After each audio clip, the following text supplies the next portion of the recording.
പാർലമെന്റിന്റെ സുരക്ഷാ ചുമതല സ്പീക്കർക്കാണെന്നും പറഞ്ഞ് അമിത്ഷാ തടി തപ്പിയപ്പോൾ സത്യത്തിൽ എല്ലാം സ്പീക്കറുടെ തലയിലിടുകയായിരുന്നു.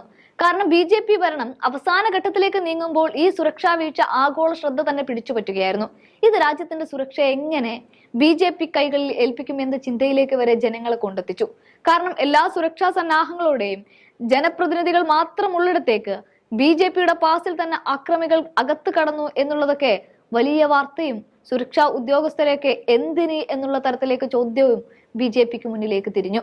ഇതോടെ ആഭ്യന്തരമന്ത്രി മറുപടി പറഞ്ഞേ മതിയാവൂ എന്ന അവസ്ഥയിലെത്തിയപ്പോൾ ആഭ്യന്തര മന്ത്രാലയത്തിനല്ല സ്പീക്കർക്കാണ് എല്ലാ ചുമതലയും എന്ന് അമിത്ഷാ പറഞ്ഞുകൊണ്ട് തടി തപ്പുകയായിരുന്നു.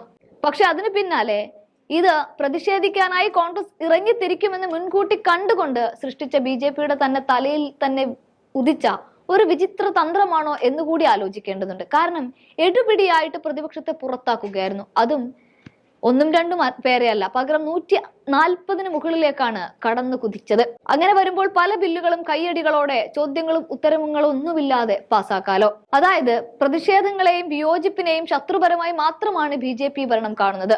പാർലമെന്റിൽ വിമർശിച്ചതിന്റെ പേരിൽ മാത്രം കേന്ദ്ര ഏജൻസികൾ വീട്ടിൽ ഇരച്ചു കയറിയ സംഭവം നിരവധി MLA-മാർക്കുണ്ട്.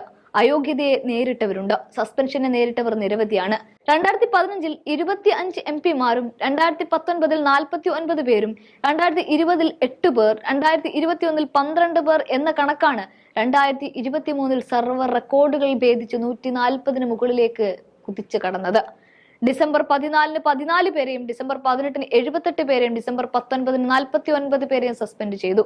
ഇന്ത്യ മുന്നണിയിലെ 11 പാർട്ടികളിലുള്ള 95 പേർ ലോകസഭയിലും 46 പേർ രാജ്യസഭയിലും നടപടികൾ നേരിട്ടു. ഇതോടെ മഹുവ മൊയ്ത്ര പറഞ്ഞതുപോലെ അംബാനിയുടെ ഓഹരി ഉടമകൾ മാത്രമായി പാർലമെന്റിൽ ചുരുങ്ങിയിരിക്കുന്നു.